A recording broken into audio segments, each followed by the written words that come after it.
nichukue fursa hii kuwapongeza wenzetu kwa ushindi. Tuseme ni game imeshaisha, lakini so far kiufundi ni kwamba timu yao ilikuwa very aggressive especially first half, na timu yetu ikawa kidogo ipo chini na wakatumia mwanya huo wakawa wametufunga goli 2-0, tukaenda half time za leading 2-0, tukaenda kwa vyumba vya kubadilishia nguo kujaribu kuongea na wachezaji kwamba bado game haijaisha, bado kuna 45 minutes nyingine. Wakajaribu kupush, ikawa kuna shoot ya Jinini ikagonga guzo, kapiga kitu kagonga mwamba, yani ikawa haikuwa bahati. Kwa hiyo ikawa ndio game ikaisha hivyo. Kwa hiyo nawapongeza. Unadhani pengine mtani wako alikuzidia sehemu gani katika mchezo? Walikuwa walicheza direct football, kwa sababu wana mawinga ambao wako very quick, wanajaribu kupiga mpira white na wanakimbia. Kwa hiyo ikawa ile organization ya defender wetu akawa kidogo ilikuwa ina shida. Kwa hiyo ile first half akawa ameitumia kwa njia hiyo, na hata zile battle za dual balls walikuwa wanajaribu kuziwini sana. Tofauti ya alama 7 mpaka sasa na kinara wa ligi ambapo yuko nafasi ya pili, pengine mnajipanga kivingine kivipi kuhakikisha zile alama 7 mnazirudisha? Maana pia msema malengo yenu kuchukua ubingwa msimu. Malengo bado yapo pale na tunasema kwamba inaisha mpaka ishe. Bado kuna mechi zingine za kucheza. You never know. Tuwezi kusema kwamba mtu tunampa ubingwa wakati bado mechi hajacheza. Kwa hiyo kuna kitu kingine kinaweza ikatokea, mpira upo hivyo. Kwa hiyo bado sisi tunaendelea na mechi ambazo zilizobaki tuweze kucheza mpaka mwisho wa ligi, ndio tutajua yupi ambaye ni bingwa. Kocha Saidi, ukiangalia katika kipindi cha kwanza mmeweza kuruhusu mabao mawili, na kwa namna ambavyo mlikuwa mmecheza ni kama mliwaogopa zaidi Simba mkaamua waache wacheze na nyinyi mkae zaidi nyuma, ndio ilipelekea labda kuweza kuwaruhusu au kuwafunga magoli mawili. Lakini tunaona second half mmekuja na nguvu zaidi na mkaweza kushambulia, mmetengeneza nafasi nyingi na nyingine zilizogonga mwamba na nyingine mmeweza kufunga goli. Nini ambacho kilichangia nyinyi kuweza kuruhusu magoli haraka? Nafikiri labda utakuwa ulichelewa, kwa sababu nilikuwa nishajibu hilo. Ni kwamba wenzetu walikuwa more aggressive na sisi tukawa tuko chini kidogo. Wakawa yani wanatumia mipira ambayo ilikuwa ni mirefu, direct football, wakatumia ule mwanya ambao sisi tulikuwa chini, wakawa wamepata zile goli 2. Na tunapojua mpira wa kike inapokuwa mwenzako, yani hasa mechi kama hizi ambazo ni za maamuzi, inakuwa morali kama inashuka chini. Kwa hiyo tulipoenda kwenye vyumba vya kubadilishia nguo tukajaribu kuambia kwamba haijaisha, bado kuna dakika 45 zingine, wakajaribu kupush, tukapata goli moja, tukawa tumeenda tukapata chances zikagonga mwamba kama hivyo. Mwisho siku dakika 90 wakawa wameshinda. Kwa hiyo nawapongeza.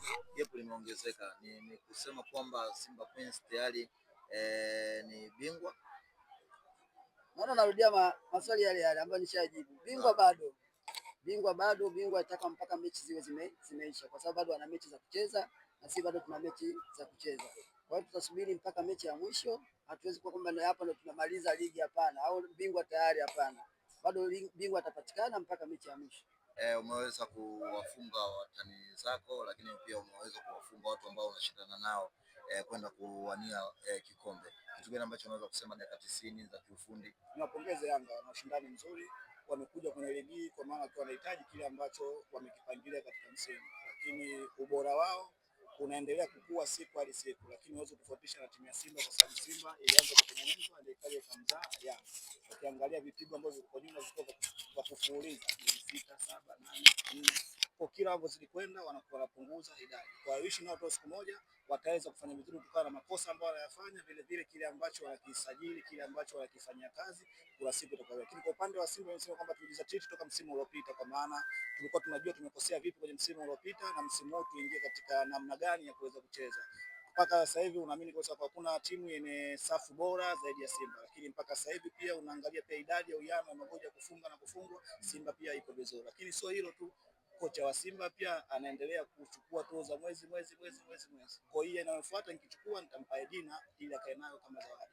Ni kama una mpinzani sasa. Wapinzani wapo, sema analetea ile competition na kwa nzuri, lakini ushindani wa kuweza kunishinda bado hujafikia. Kitu gani ulizingatia leo ukilinganisha Young Princess ndio timu ambayo inaongoza kwa kufunga zaidi kukuzidi wewe magoli machache, lakini wewe ni safu ambayo yako ya mabeki ni safu ngumu sana. Ulizingatia nini? Maana umeweza kupata magoli, maana bila shaka kwenye kushambulia wewe leo ulikuwa bora zaidi yake. Kwenye press tunazungumza kwamba tunaona mapungufu ya lakini ambacho tumekitengeneza, niwaambia wachezaji wangu, ndani ya dakika 15 tuhakikishe tumepata matokeo.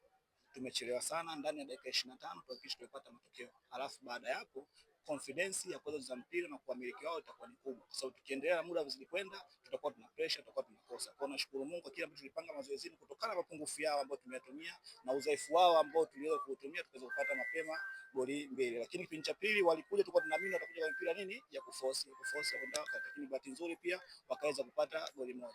Kwa mechi ilikuwa ni nzuri, mechi ilikuwa ushindani, mechi ilikuwa ya ufundi zaidi, lakini wapongeze wa Simba kwa sababu kile ambacho tumetrain ndio kile ambacho tumekiapply katika siku ya mechi. Kitu tunakiangalia sisi ni kupata point 3 ili kuongeza ile gap, kwa sababu gap likiwa dogo, hata mtoto mpia kibao kidogo anakuwa ajui kama amepata kosa. Kwa mpie kibao ambacho kisikie kabisa, si kupita mbele yake anakuwa anaogopa. Kwa hiyo ni kibao cha mwisho kabisa ambacho tumempiga Yanga, kwa yasubiri mwakani kwa msimu unaofuata. Lakini kwa msimu huu tunaendelea sasa kuangalia mechi ambazo zinakuja, tunaangalia mechi ambazo tunaweza kushindana nao. Hatujamaliza, tunahitaji tupate ubingwa pasipo kupoteza, na ndio dhamira yangu mimi.